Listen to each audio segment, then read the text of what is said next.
আশুরায় যেসব কাজ নিষিদ্ধ হিজরি বছরের প্রথম মাস মহররম।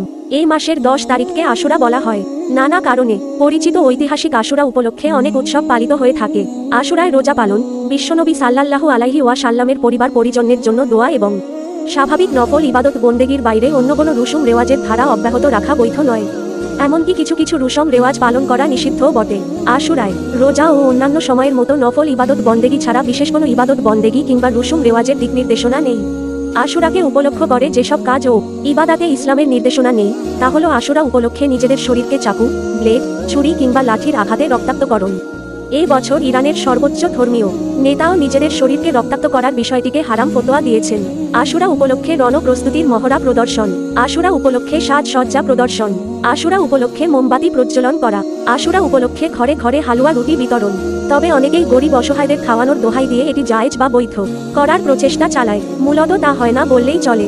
এছাড়াও আশুরা উপলক্ষে শোক পালন, তাজিয়া মিছিল, বিশেষ কোনো নির্ধারিত নামাজ ও নির্ধারিত কোনো দোয়া পড়ায় ইসলামের নির্দেশনা নেই। তারপরও আশুরা উপলক্ষে বিশ্বব্যাপী কিছু সংগঠন ও ব্যক্তি বিশেষ উল্লেখিত রুসুম রেওয়াজগুলো উদযাপন করে থাকেন। ইসলামী শরীয়তের দৃষ্টিকোণ থেকে কিংবা কুরআন সুন্নাহর দিক নির্দেশনা মোতাবেক এসবের কোনো সুস্পষ্ট দিক নির্দেশনা নেই। তবে আশুরা উপলক্ষে রোজা রাখার ব্যাপারে রয়েছে সুস্পষ্ট দিক নির্দেশনা। তাছাড়া রোজা রাখার দিনক্ষণ সম্পর্কেও রয়েছে সুস্পষ্ট নির্দেশনা। আর তা হলো আশুরার নফল রোজা মহররম মাসের 10 তারিখ পালন করা সুন্নাত।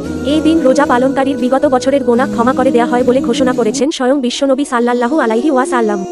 সাহাবায়ে কেরাম যখন বিশ্বনবীকে জানালেন যে ইয়াহুদীরাও এই দিন আশুরা উপলক্ষে রোজা পালন করেন, তখন বিশ্বনবী সাল্লাল্লাহু আলাইহি ওয়াসাল্লাম বলেছিলেন, তবে আমরা মহরমের নবমীতেও তথা 9 তারিখও আমরা রোজা রাখব। সে হিসেবে 9 ও 10 মহররম রোজা রাখার নির্দেশনা দিয়েছে ইসলাম। তবে ইয়াহুদীদের অনুসরণ ও অনুকরণ থেকে নিজের বিরত রাখতে অনেকে নবমীতে রোজা রাখতে না পারলে আশুরার পরের দিন রোজা পালন করে থাকেন।